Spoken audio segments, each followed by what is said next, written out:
Praise the Lord. கிறிஸ்துவுக்குள் பிரியமானவர்களே, இந்த ஓய்வு நாள்ல மறுபடியும் நான் உங்களை சந்திப்பதில் மிக்க மகிழ்ச்சி அடைகிறேன். கர்த்தர் நல்லவர். அது மாத்திரம் இல்லை, அவர் நம்ம பாவங்களை மன்னிக்கிற தேவனாக இருக்கிறார். பிரியமானவர்களே, இன்றைக்கு நான் கூட ஒரு தலைப்புல உங்களோட பேச போகிறேன். என்னவென்றால், நீ மனம் திரும்பு, கர்த்தர் உன் நிந்தையை மாற்றுவார். அல்லேலூயா. நீ மனம் திரும்பும் பொழுது கர்த்தர் உன் நிந்தையை மாற்றுகிற தேவனாக இருக்கிறார். வேத பகுதியில ஒரு வசனத்தை நாம் இன்றைக்கு வாசித்து தேவ செய்திக்குள்ள கடந்து போகும். பிரியமானவர்களே, புலம்பல் 5:1 நான் வாசிக்கிறேன். கர்த்தாவே, எங்களுக்கு நேரிட்டதை நினைத்தருளும், எங்கள் நிந்தையை நோக்கி பாரும் என்று எழுதப்பட்டிருக்கிறது.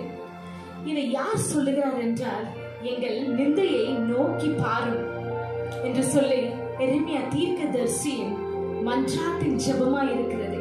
யாரை குறித்து? பிரியமானவர்களே, இஸ்ரவேல் ஜனங்கள் எருசலேமில் அவர்கள் தேவனுக்கு விரோதமாய் செய்த பாவங்களின் நிமித்தம், துன்மார்க்கமாய் வாழ்ந்த வாழ்க்கையின் நிமித்தம் பாபிலோனின் கையில் அவர்கள் ஒப்புக் கொடுக்கப்படுவார்கள்.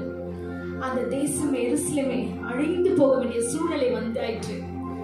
இந்த சூழ்நிலை பார்க்கும்பொழுது எப்படியாவது அந்த ஜனங்களை தேவன் மன்னித்து, அவர்கள் பாவங்களை அவர்களுக்கு மன்னித்து, அவர்கள் மனம் திரும்பும் பொழுது கர்த்தர் அவர்கள் மேல் அன்பு வைத்து அவர்களை மறுபடியும் மீட்டுக் கொள்வார் என்று சொல்லி அந்த தீர்க்கதரிசி தேவனிடத்தில் கெஞ்சுவார்.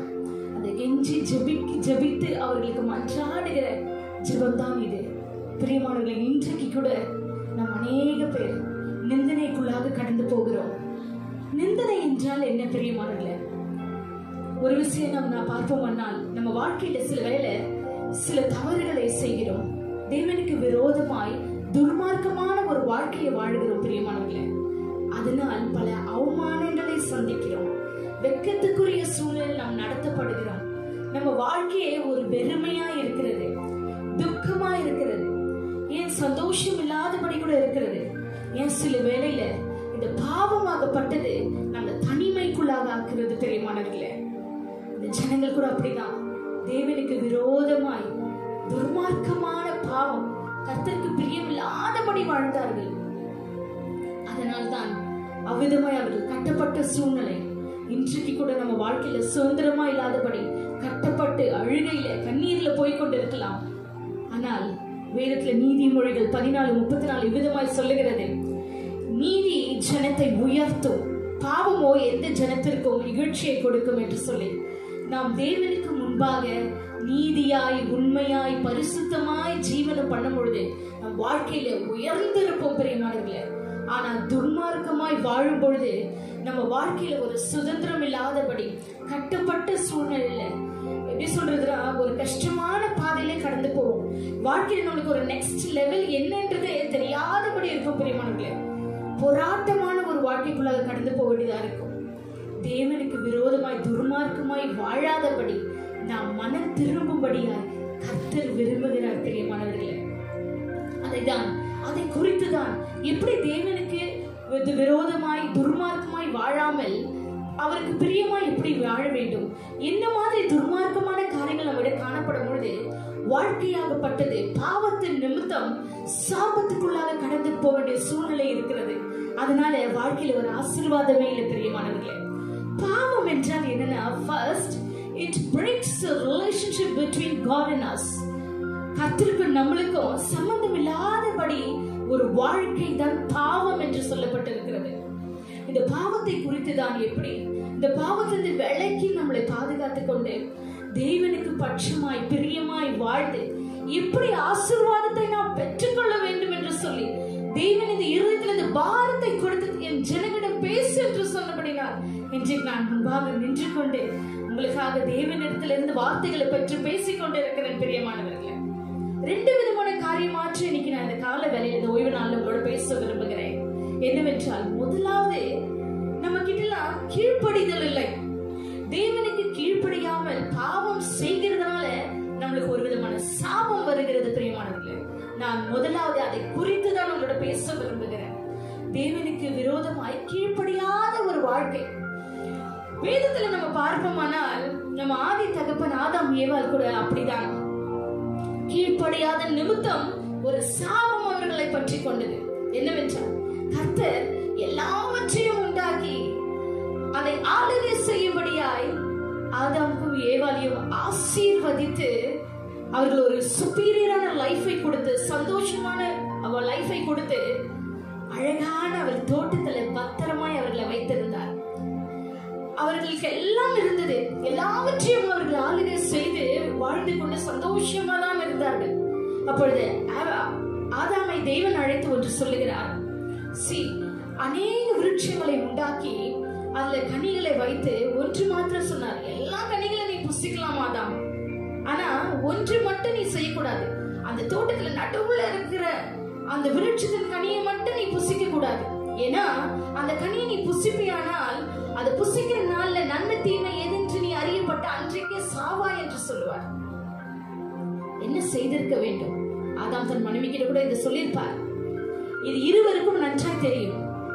எல்லாவற்றிலும் கர்த்தர் ஆசீர்வதித்து கிருபையாய் அவர்களை வைத்திருந்தார். ஆனா இவர்கள் என்ன செய்ய வேண்டும்? கீழ்ப்படிதல் இருந்திருக்க வேண்டும். நம்ம வாழ்க்கையில கூட ஆண்டவர் அப்படிதான் நம்மளை எல்லாவற்றையும் சுகபத்திரமாய் கிருபையாய் ஆசீர்வதித்து வைத்திருக்கிறார். ஆனால் சில வேளைகள் நம்மளுக்கு அந்த கீழ்ப்படிதல் இல்லை. ஒரு நாள் வந்தது, அல்லேலூயா பிரியமானவர்களே, ஒரு நாள்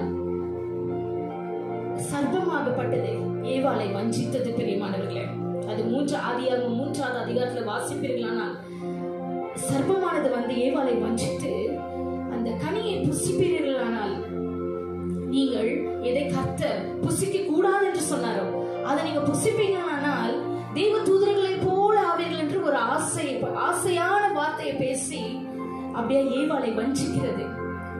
அவளும் என்ன செய்கிறாள் என்று சொல்லி 3:6 நம்ம பார்ப்போமானால், அப்பொழுது ஸ்திரீயானவள் அந்த விருட்சம் புசிப்புக்கு நல்லதும் பார்வைக்கு இன்பமும் புத்தியை தெளிவுபடுத்துகிற இச்சிக்கப்படத்தக்க விருட்சமாய் இருக்கிறது என்று கண்டு அதன் கனியை பறித்து புசித்து தன் புருஷனுக்கும் கொடுத்தாள், அவனும் புசித்தான் என்று இருக்கிறது. தேவன் என்ன சொன்னார்? அந்த கனியை மாத்திரம் புசிக்காத, மற்ற எல்லாவற்றையும் சுதந்திரமாய் கொடுத்தார். ஆனால் என்ன செய்கிறார்கள் என்றால், தேவனுடைய வார்த்தைக்கு அந்த கீழ்ப்படியவில்லை. பிரியமானவர்களே, அந்த கீழ்ப்படியாத நிமித்தம் அதை புசித்த உடனேயுமே அவர்கள் கண்கள் திறக்கப்படுகிறது. முதலாவது நிர்வாணியா இருக்கிறோம் என்று அறிந்தார்கள். அத்தி இலைகளை போய் பறித்து, அதுக்கப்புறம் நடந்ததெல்லாம் நம்மளுக்கு தெரியும். தேவனை விட்டு மறைந்து போய் நிற்கிறார்கள். தேவன் அவர்களை தேடி வரும் பொழுது அவர்கள் தேவனை பார்த்து ஒளிந்து கொள்கிறார். இன்றைக்கு கூட தேவனுக்கு விரோதமா நம்ம பாவம் செய்கிற வாழ்க்கை தேவனுக்கு ஒளிந்து வாழ்கிற வாழ்க்கையா தான் இருக்கிறது. பிரியமானவர்களே, அப்படியே கூட அவர்கள் வஞ்சிக்கப்பட்டார்கள். எப்படி என்று சொல்லும்போது ஒரு 3 காரியம் என்ன அதுல பார்ப்போமானால், புசிப்புக்கு நல்லது, பார்வைக்கு இன்பமாய் இருந்ததாம், அதனாலதான் இச்சிக்கப்படத்தக்கதாய் இருந்ததாம். இன்னைக்கு கூட பல காரியங்கள் நம்மளுக்கு கூட பார்ப்பதற்கு இன்பமா இருக்கிறது, இச்சிக்கத்தக்கதாக இருக்கிறது. கர்த்தர் அது வேண்டாம் என்று சொல்லுகிறார். ஆனா இச்சையினால் நாம் விழப்படுகிறோம். பிரியமானவர்களே, இது தேவனுக்கு பிரியமில்லை. கர்த்தர் அதுக்கு ஒரு காலமும் தேவனுக்கு பிரியமில்லாத காணப்படுகிறது. அதனால் அவர் வைத்திருந்த அழகான தோட்டத்திலிருந்து, அவர் சமூகத்திலிருந்து அவர்கள் வெளியேற்றப்படுகிறார்கள். அல்லேலூயா. அவர்கள் வெளியேற்றப்படும் பொழுது சாதாரணமாய் வெளியேற்றப்படவில்லை. சாபத்தை பெற்று தேவனிடத்திலிருந்து சாபத்தை பெற்று வெளியேற்றப்படுகிறார். அவர் ஸ்திரீயானவள் சபிக்கிறார். என்ன சொல்லுகிறார் என்றால், நீ கர்ப்பவதி ஆகும் பொழுதே ஒரு பெரும் பாடு உனக்கு இருக்கும், வேதனை இருக்கும், நீ பிள்ளையை வேதனையோடு தான் பெறுவாய் என்று சபிக்கிறார். அடுத்தது ஆதாமை பார்த்து, மனுஷனை பார்த்து அவர் சொல்லுகிற காரியம் என்ன? பூமி உன் நிமித்தம் சபிக்கப்பட்டிருக்கும், நீ உயிரோடு இருக்கும் நாளெல்லாம் வருத்தத்தோடே அது கனியை புசிப்பா என்று சொல்லுகிறார். இன்றைக்கு கூட அந்த சாபமாகப்பட்டது ஒவ்வொரு ஸ்திரீக்கும் ஒவ்வொரு மனுஷனுக்கும் இருக்கிறது.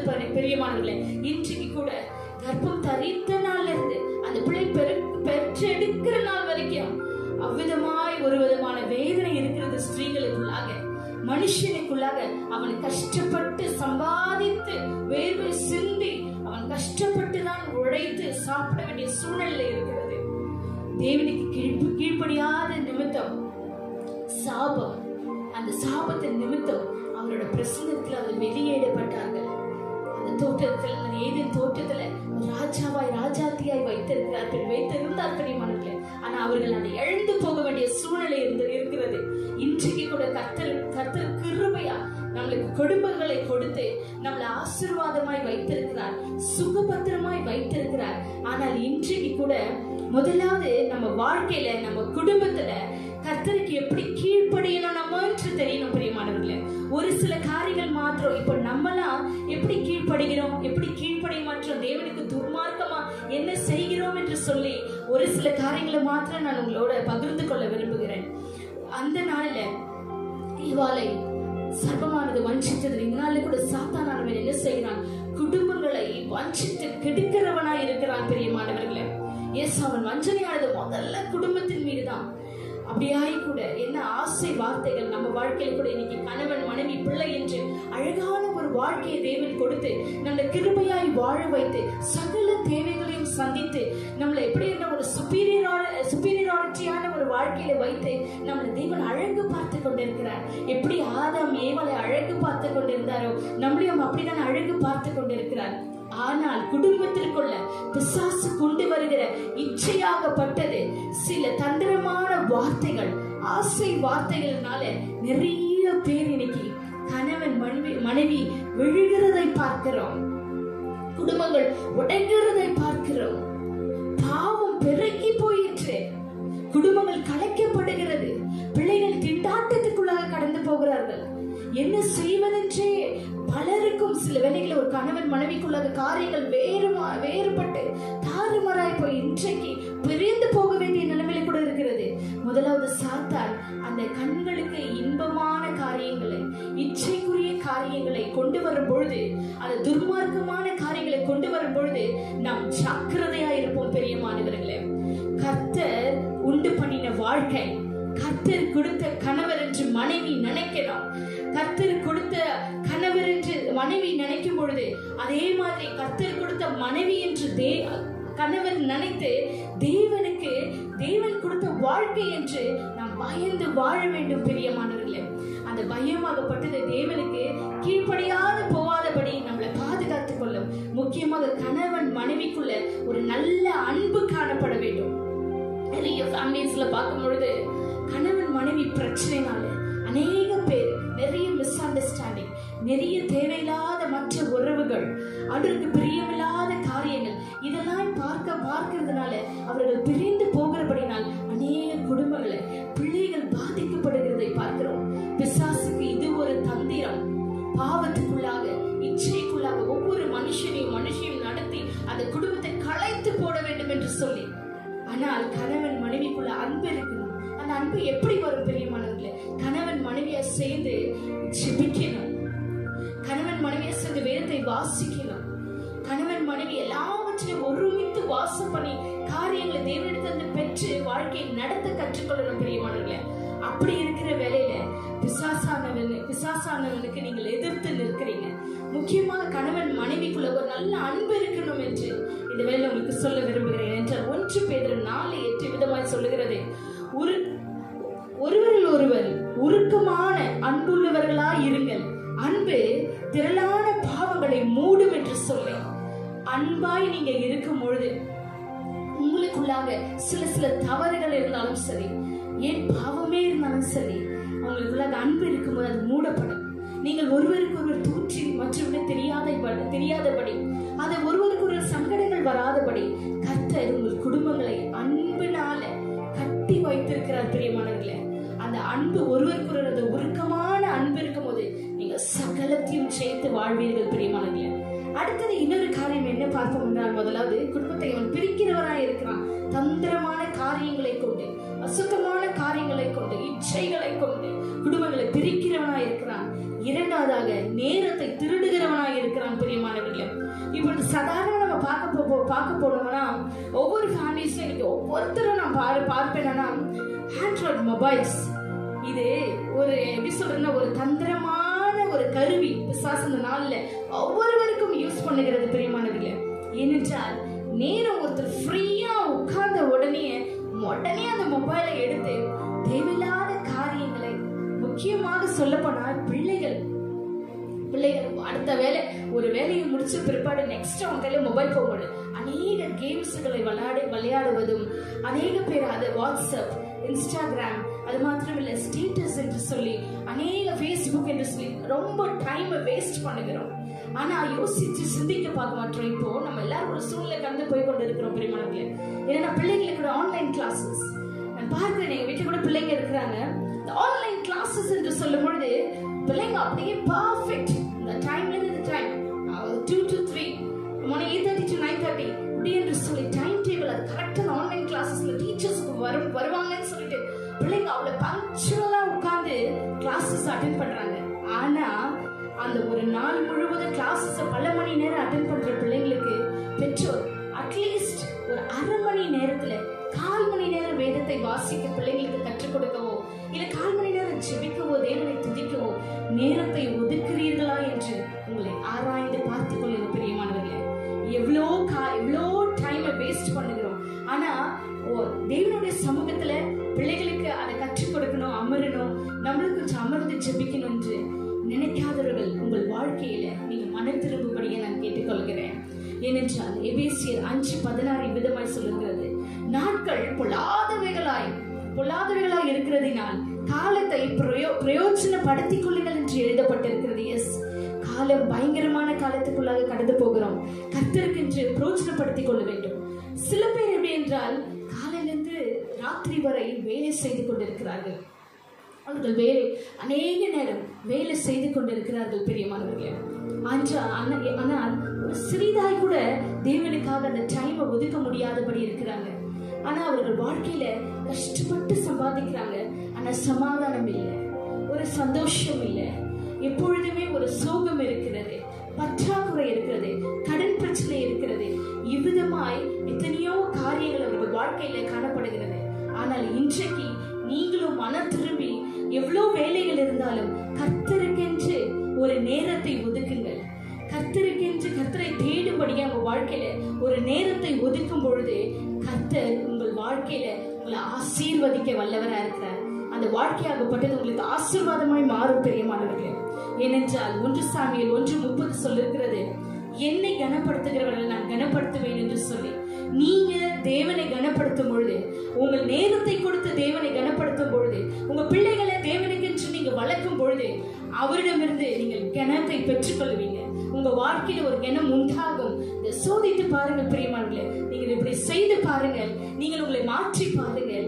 நீங்க போகிற கடினமான வேலை எது மேற்கொண்டு உங்க வாழ்க்கையில வர முடியலன்னா அந்த காரியங்கள் எல்லாவற்றையும் உங்களுக்காக கற்றல் மாற்றுவார். உங்க வாழ்க்கையில இருக்கிற கஷ்டங்கள், பாரங்கள், வேதனைகள், நிந்தைகள், அவமானங்கள் எல்லாவற்றையும் அவர் மாற்றுகிற தேவனா இருக்கிறார். நீங்க கர்த்தருக்காக நீங்க மனம் திரும்பும் பொழுது உங்க காரியத்தை விட்டுட்டு தேவன் எதிர்பார்க்கிறபடி உங்கள் வாழ்க்கையை மாற்றிக்கொள்ளும் பொழுது ஆண்டவர் நிச்சயமாக உங்களை ஆசீர்வதித்து உங்களை உயர்த்த வல்லவரா இருக்கிறார் பிரியமானவர்களே. அடுத்ததாக நம்ம பார்க்க போறது என்னன்னா துர்மார்க்கமான பழக்கங்கள். பிரியமானவர்களே, நம்மளுடைய சரீரம் தேவனுடைய ஆலயம் என்று சொல்லப்படுகிறது. அப்படி இருக்கும் போது அந்த ஆலயத்தை நம்ம தீட்டுப்படுத்த கூடாது. அநேகர் கெட்ட பழக்கங்கள்னால், கெட்ட பாவ பழக்கங்களால் நம்ம ஆத்துமாவையும் சரி சரீரத்தையும் சரி தேவனுக்கு விரோதமாய் தீட்டுப்படுத்துகிறோம். தேவனுக்கு விரோதமாய் நம்ம சரீரத்தை பாவத்துக்கு என்று ஒப்புக் கொடுக்கிறோம் பிரியமானவர்களே. இதனால் சில பேருக்கு வியாதிகளை கொண்டு வந்து விடுகிறது. அந்த வியாதிகளை நம்ம மேற்கொள்ள முடியவில்லை. அதனால் மரணத்தை சம்பவிக்க வேண்டியதா இருக்கிறது. சில பேர் காரியத்தில் சில பேர் எல்லாம் பார்க்கும் பொழுது வறுமை இருக்கிறது.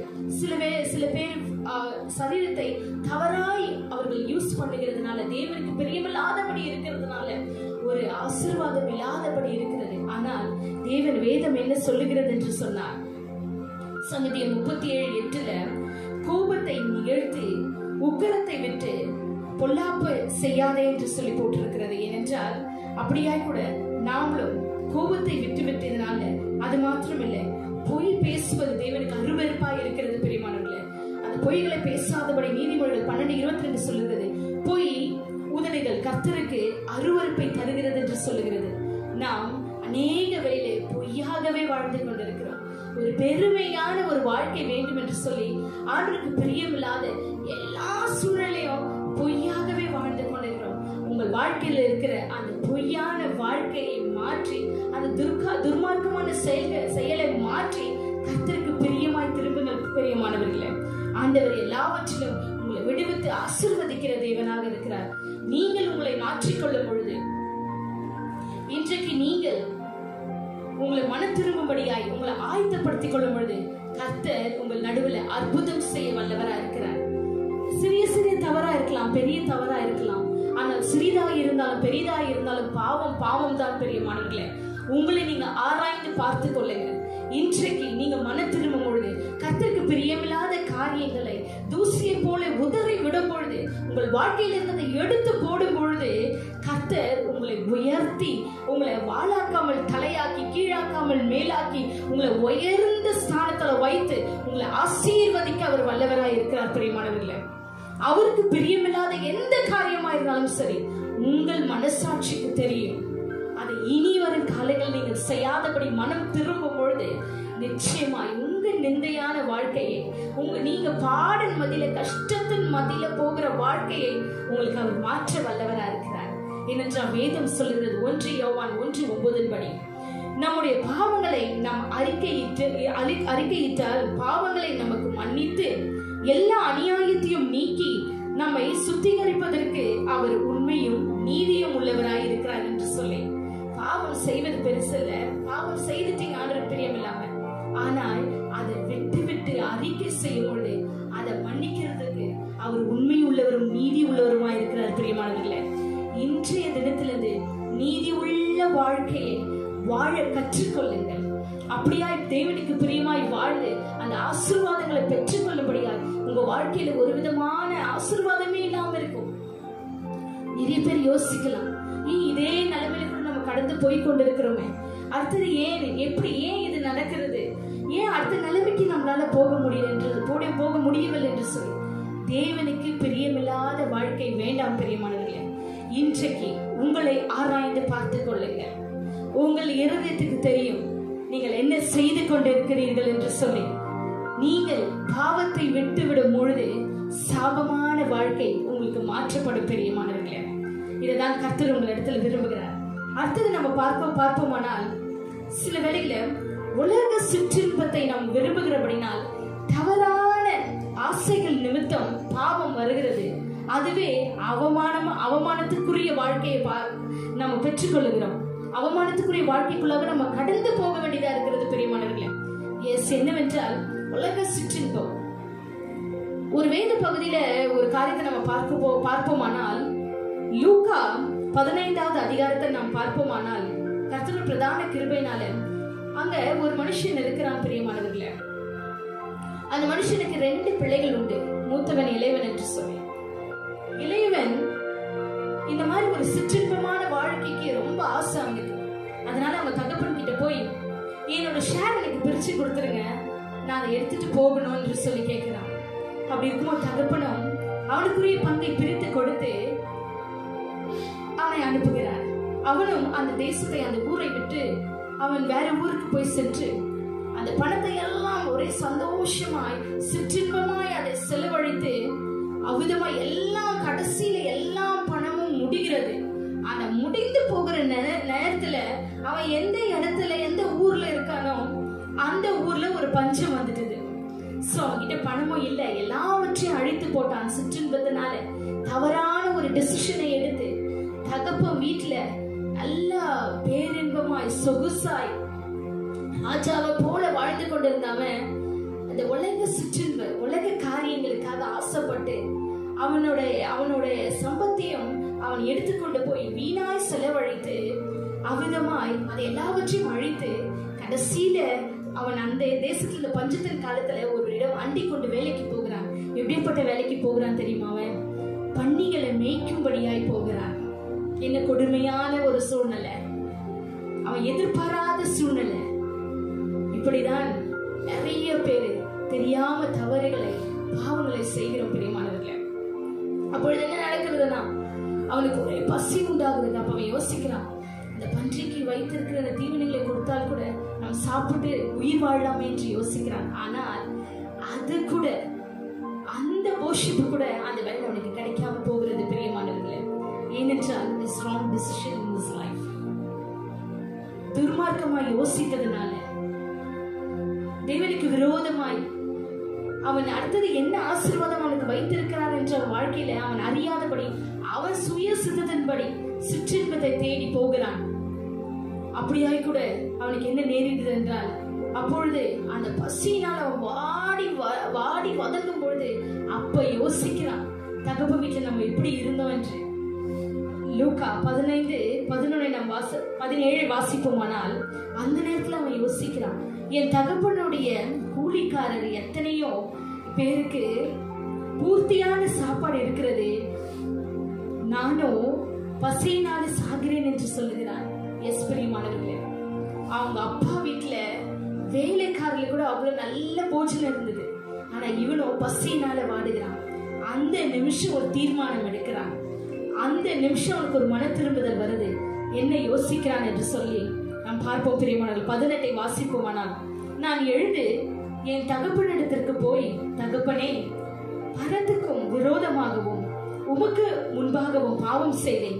இனிமேல் உம்முடைய குமாரன் என்று சொல்லப்படுவதற்கு நான் பாத்திரம் அல்ல. உம்முடைய கூலிக்காரரில் ஒருவனாக என்னை வைத்துக் கொள்ளும் என்பேன் என்று சொல்லி எழுந்து புறப்பட்டு தன் தகப்பனிடத்திற்கு வந்தான் என்று போடப்பட்டிருக்கிறது. பிரியமானவர்களே, வேலையில ஒரு மன திரும்புதலை பார்க்கிறோம். போனா எல்லாவற்றையும் அழிச்சான். அவன் கண் திறக்கப்பட்டது. அவன் பசியால, வறுமையினால, கஷ்டம்னால வாடினான். ஆனால் மறுபடியும் அந்த நேரத்துல அவன் அதை யோசிக்கிறான், தகப்ப வீட்டுல எப்படி இருந்தோம் என்று சொல்லி. அதனால அவன் திரும்பி தகப்ப வீட்டு வருவதற்கு எப்படி தகப்ப கிட்ட போய் மன்னிப்பு கேட்போம் என்று சொல்லி.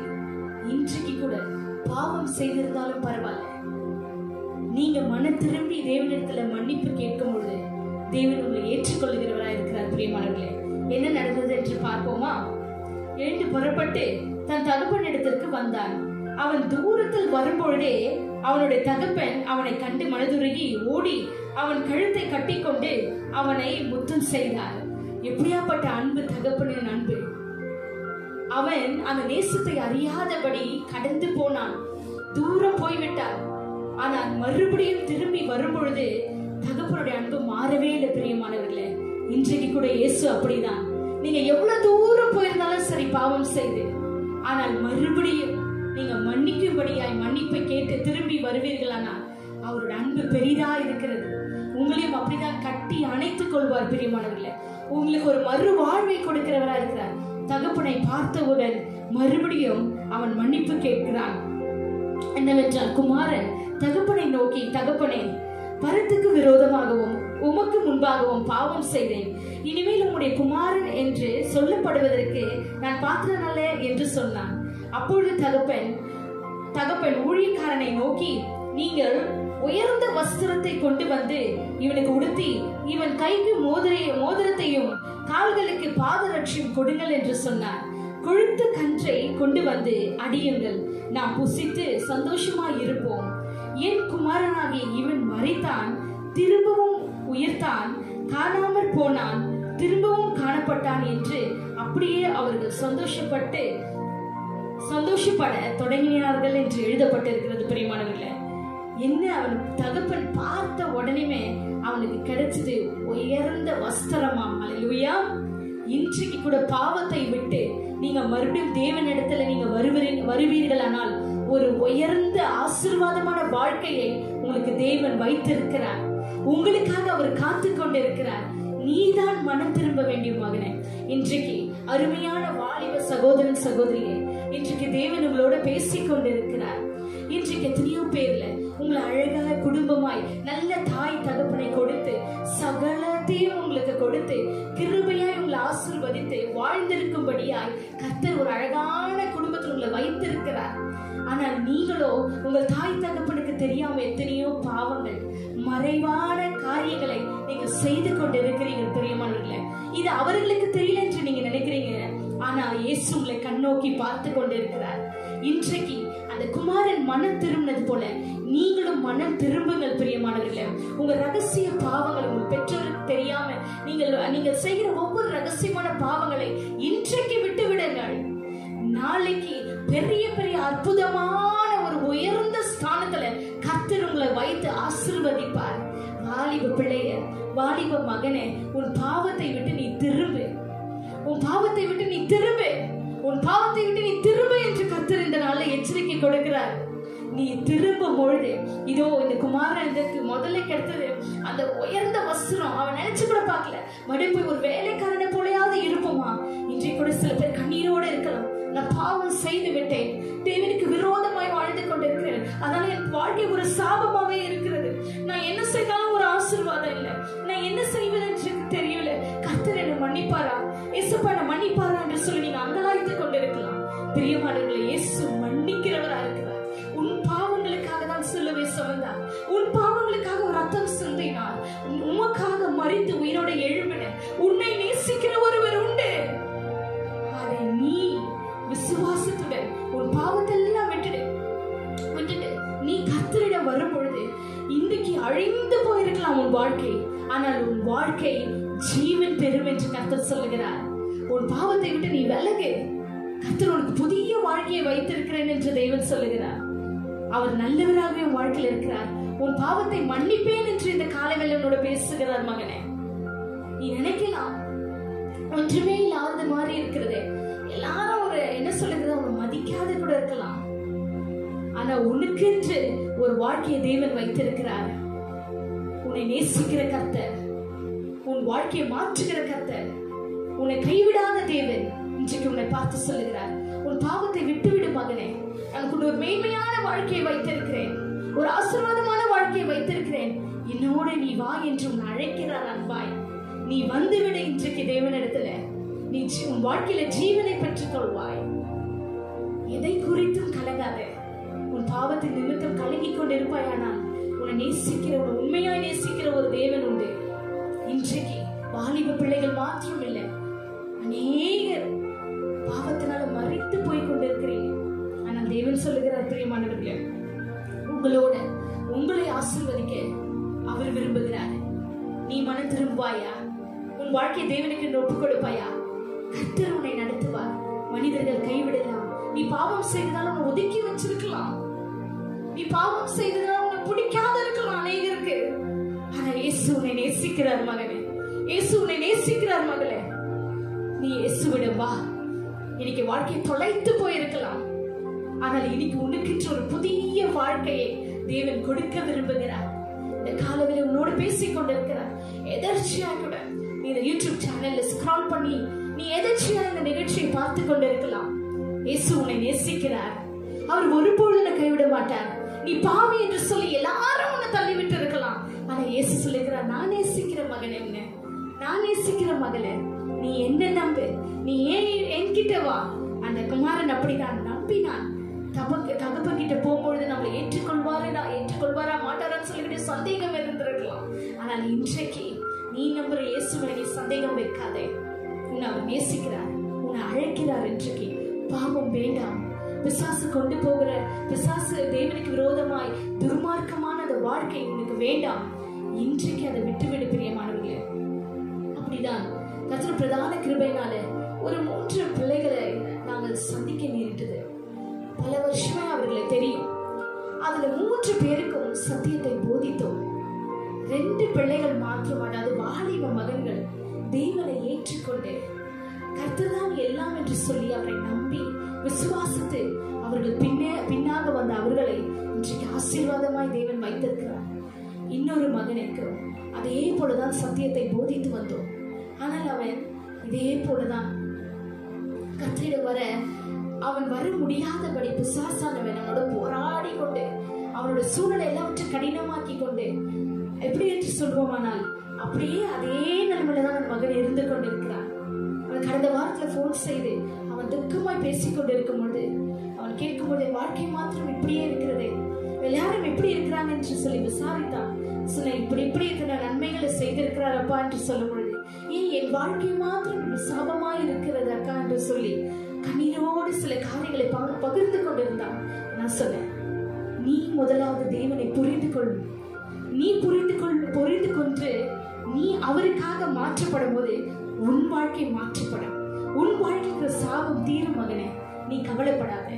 கர்த்தரிடத்துல நீ மனம் திரும்பி கர்த்தர் பட்சமா உன் வாழ்க்கையை மாற்றிக்கொள்ளும் பொழுது உன் வாழ்க்கையும் ஆசீர்வதிக்கப்படும் என்று சொல்லி அவனுக்கு போதித்தேன் பிரியமானவர்களே. இன்றைக்கும் அதே போதனை தான் தேவன் உங்களுக்கு கொடுக்க விரும்புகிறார். ஏனென்றால் வேதம் சொல்லுகிறது எசேக்கியேல் 18:21, துர்மார்க்கன் தான் செய்த எல்லா பாவங்களையும் விட்டு திரும்பி என் கட்டளைகளை எல்லாம் கை கொண்டு நியாயத்தையும் நீதியும் செய்வானாயாகில் அவன் பிழைக்கவே பிழைப்பான், அவன் சாவதில்லை என்று சொல்லி எழுதப்பட்டிருக்கிறது. எஸ், துர்மார்க்கமான காரியங்கள் எல்லாவற்றையும் விட்டுட்டு கர்த்தருக்கு பிரியமாய் அவரோடு நீங்க ஜீவியம் பண்ணும் பொழுது அவர் உங்களோடு கூட இருந்து பெரிய காரியங்களை, மகிமையான காரியங்களை உங்களுக்கு செய்ய வல்லவரா இருக்கிறார். இன்றைக்கு நீ மன திரும்புவாயா? அதே போல அந்த கெட்ட குமாரனை போல நீயும் மனம் திரும்பு. யோசித்து பார், சிந்தித்து பார். நீ என்ன செய்து கொண்டிருக்கிறாய், எதற்காக செய்து கொண்டிருக்கிறாய், அதுல என்ன பிரயோஜனம் இருக்கிறது?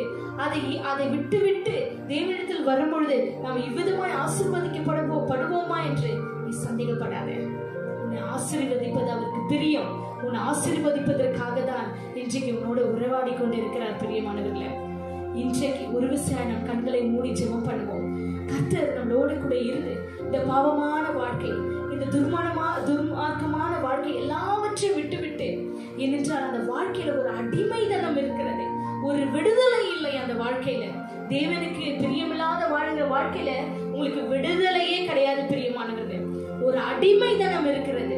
நீ கூட நீங்க அடிமைதனம் பட்டு கட்டப்பட்டு சூழ்நிலை எல்லாம் கஷ்டமாய் போய் கொண்டிருக்கலாம். ஆனால் அந்த அடிமைதனத்தை மாற்ற ஒருவர் உண்டு. அல்லேலூயா. நீங்க விசுவாசிக்கணும், மன திரும்பணும், கர்த்தர் உங்களை வாழ வைப்பார். ஒரு விஷயம் கண்களை மூடி ஜெபிக்கும் பிரியமானவர்களே. அன்பின் பிதாவே, நன்றியோடு ஸ்தோத்திரிக்கிற ஆண்டவரே, இதோ கர்த்தாவே உங்களுக்கு கீழ்ப்படியாத நிமித்தம் பாவம் ஆண்டவரே, உலக சிற்றின்பம் நிமித்தம் பாவம் கர்த்தாவே, இப்படி துர்மார்க்கமாய் வாழ்ந்து ஆண்டவர் ஒவ்வொருவரும் ஆண்டவருக்கு பிரியமில்லாமல் வாழ்ந்து ஆசீர்வாதத்தை இழந்து கொண்டிருக்கிறார்கள். விசுவாசமானவர்களை வஞ்சித்துக் கொண்டிருக்கிறான் ஆண்டவரே. இந்த நாளில ஆண்டவரே, இவர்கள் பாவத்தை விட்டு விலகி வாழும்படியாய், அந்த துர்மார்க்கமான வாழ்க்கையை விட்டு விலகி ஒரு ஆசீர்வாதமான வாழ்க்கைக்குள்ளாக கடந்து போகும்படியாய் கர்த்தர் கிருபை பாராட்டும்படி அந்த காலவேளை இவர்களுக்காக ஜெபிக்கிறேன் ஆண்டவரே. எஸ் லார்ட், இந்த துர்மார்க்கமான வாழ்க்கையினால குடும்பங்கள்ல பிரச்சனை, குடும்பத்துல பிரிவுகள் ஆண்டவரே, பிள்ளைகள் சரியாய் வளர்வதில்லை, வாலிப பிள்ளைகள் பாவம் தேவனுக்கு விரோதமாய், அதனால கர்த்தாவே அவர்கள் வாழ்க்கையில வைத்திருக்கிற ஆசீர்வாதங்களை அவர்கள் சுதந்திரித்துக் கொள்ள முடியாதபடி அவர்கள் திண்டாடி கொண்டிருப்பதை ஆண்டவர் அறிவீரையா. ஆண்டவரே, ஒரு விஷயம் இவர்களுக்கு உதவி செய்யும். ஏனென்றால் கர்த்தர் நல்லவராய் இருக்கிறீர் ஆண்டவரே. ஏனென்றால் வேதம் சொல்லுகிறது லூக்கா 15 ஆண்டவரே கர்த்தாவே, பாவத்தை ஆண்டவரை விட்டுவிடும் பொழுது ஆண்டவரை மனம் திரும்பும் பொழுது பரலோகம் சந்தோஷப்படுகிறது என்று சொல்லி ஆண்டவரை, எஸ், அந்த காணாத போன ஒரு ஆட்டை தேடிதான் ஆண்டவரை 99 ஆட்டை விட்டுவிட்டு காணாத போனது ஒரு ஆட்டை நீர் தேடினீர் என்று நாங்கள் பார்க்கிறோம் சுவாமி. ஆண்டவரே கர்த்தாவே, நீர் கிருபை பாராட்டுவீராக. பாவம் செய்கிற ஒவ்வொருவரையும் மன்னித்து இரக்கம் பாராட்டி ஆண்டவரே கர்த்தாவே அவர்கள் நீர் ஏற்றுக்கொண்டு ஆண்டவரே எஸ் லார்ட் நித்தியத்துக்கு என்று தெரிந்து கொண்டு அவர்கள் இந்த உலகத்தில் ஆசீர்வதிக்கும்படியா நான் ஜெபிக்கிறேன் ஆண்டவரே. கர்த்தர் மனம் இறங்குவீராக. எஸ், இந்த வேளையில யாரெல்லாம் அறிக்கை செய்கிறார்களோ எஸ்ப்பா, இந்த நாள்ல இருந்து என் பாவத்தை மன்னிங்க என்று சொல்லி இதோ நான் ஜெபித்துக் கொண்டிருக்கிற வேளையில என்னோடு சேர்ந்து யார் யார் ஜெபித்துக் கொண்டிருக்கிறார்களோ, என்னால சில பேர் சொல்லலாம் இந்த பாவத்தை என்னால விட முடியவில்லையே, இயேசு எனக்கு உதவி செய்வாராக என்று சொல்லி கூட ஜெபிக்கலாம். பாவத்தை ஆண்டவரை கர்த்தாவை விட்டு முடியாதபடி சிக்கி தவிக்கிற உங்களுடைய பிள்ளைகளை, உங்களுடைய ஜனங்களை ஆண்டவரை விடுதலை ஆக்கும்படியாய் நான் ஜெபிக்கிறேன் இந்த வேளையில. எஸ் லார்ட், நான் மீண்டு வரணும்னு நினைக்கிறேன் இந்த பாவத்திலிருந்து, ஆனா என்னால வர முடியவில்லையே என்று சொல்லி கலங்குகிற இருதயத்திற்காக நான் பாரத்தோடு ஜெபிக்கிறேன் ஆண்டவரே. எஸ் லார்ட், நீர் உதவி செய்வீராக. இந்த பாவமான வாழ்க்கையை விட்டு ஆண்டவரை கர்த்தாவை விலகட்டும் ஆண்டவரே, கர்த்தரிடத்துல வரட்டும் சுவாமி. ஆவியானவர் தாமே கிருபையாய் அவர்களோடு இருப்பீராக. ஏனென்றால் கர்த்தாவே ஒரு ஆத்துமா ஆண்டவரே, ஒரு ஆத்துமா அல்லேலூயா எஸ் லார்ட் மாறுவது, மனம் திரும்புவது பரலோகத்துல மிக்க சந்தோஷத்தை கொடுக்கிறது என்று சொல்லுகிறீர் ஆண்டவரே. எஸ் லார்ட், அவ்விதமாய் ஆண்டவரே இவர்கள் மாற்றப்பட இவர்கள் இருதயத்தை நீர் தொடுபடியாய் ஜெபிக்கிறேன் ஆண்டவரே. பாவங்களை கழுவீராக சுவாமி, ஒரு பரிசுத்த ரத்தத்தால பாவங்களை கழுவி இவர்களை மீட்டுக் கொள்வீராக ஆண்டவரே. அவர்கள் அறிந்தும் அறியாதையும் செய்த தவறுகளை பாவங்களை மன்னிப்பீராக. அசுத்தமாய் பேசுகிறதை ஆண்டவரே இதுவரை பேசியிருக்கலாம், பொய் நாவுகளாய் இருக்கலாம் ஆண்டவரே, கோபம் கொள்ளுகிறவர்களாய் இருக்கலாம் சுவாமி. இந்த பழக்கங்கள் எல்லாவற்றையும் கடந்து எடுத்து போடட்டும். நேரத்தை வீணாக்கி கொண்டிருக்கலாம் அப்பா. ஹல்லேலூயா. அந்த நேரத்தை வீணாக்காதபடி உமக்காக செலவிட ஆவியானவர் தாமே அவர்களுக்கு உதவி செய்யும்படியாய் ஜெபிக்கிறேன். கணவன் மனைவி பிள்ளை என்று அன்பால் ஆண்டவரே அந்த குடும்பம் கட்டப்பட்டு இருக்கட்டும் சுவாமி. பிசாசுக்கு இவர்கள் ஆண்டவரே உம்மை தேடி ஆண்டவரே பிசாசுக்கு எதிர்த்து நிற்க ஆவியானவர் உதவி செய்யும்படியாய் ஜெபிக்கிறேன். மனம் இறங்குவீராக, மனம் இறங்குவீராக. அவர்கள் மனம் திரும்புதலை நீர் விரும்புகிறபடி நான் மனம் திரும்பும்படியாய் ஒவ்வொருவருக்கும் உதவி செய்வீராக. என்னால முடியலே என்று சொல்லி தவிக்கிற ஒவ்வொருவருக்கும் ஆண்டவரே எஸ் லார்ட் இதனால அந்த மனம் திரும்புகிற ஆவியை கொடுக்கும்படியாய் ஜெபிக்கிறேன். I pray in Jesus name, let them receive the spirit Lord. இன்றைக்கு அந்த விடுதலையின் ஆவியை பெற்றுக்கொள்ளட்டும், அந்த பாவத்திலிருந்து விடுதலை பெற்றுக்கொள்ளுகிற ஆவியை பெற்றுக்கொள்ளட்டும். இந்த வேளையில தேவனுக்கு ஆண்டவரே பட்சமாய் திரும்பட்டும். அதனால வாழ்க்கையில ஒரு சாபம், விடுதலை இல்லாத போராட்டம், அது எல்லாவற்றிலிருந்தும் இவர்களுக்கு விடுதலையை கொடுக்கும்படியாய் ஜெபிக்கிறேன் ஆண்டவரே. கர்த்தர் கூடவே இருப்பீராக. இவர்களை நேசிக்கிறபடினால் இந்த நாளில் கர்த்தாவின் மன திரும்புதலை குறித்து இவர்கள் நீர் போதித்ததுக்காக நன்றி செலுத்துகிறேன் ஆண்டவரே. இந்த ஓய்வு நாளில் இந்த மன திரும்புதலை குறித்து இவர்களுக்கு நீர் போதித்ததுக்காக நன்றி ஆண்டவரே. சிந்திக்கட்டும், உணரட்டும், மாறட்டும் ஆண்டவரே. ஆசீர்வாதங்களை பெற்றுக்கொள்ளட்டும், ஜெயமாய் வாழ்வதாக ஆண்டவரே. நீர் இறக்க பாராட்டுவதற்காக நன்றி, இவர்களை மாற்றினதுக்காக நன்றி, பாவங்களை மன்னித்ததுக்காக நன்றி, கர்த்தரே இவர்களை வாழ வைக்க போவதற்காக நன்றி ஆண்டவரே. எல்லா துதியும் கனமும் மகிமையும் ஒருவருக்கே செலுத்தி இயேசு கிறிஸ்துவின் நாமத்தால் ஜெபிக்கிறேன் ஜெபக்கே நல்ல பிதாவே. ஆமென், ஆமென், ஆமென். God bless you. கர்த்தர் நல்லவர், உங்கள் பாவங்களை மன்னிக்கிறவர். Glory to God. Amen.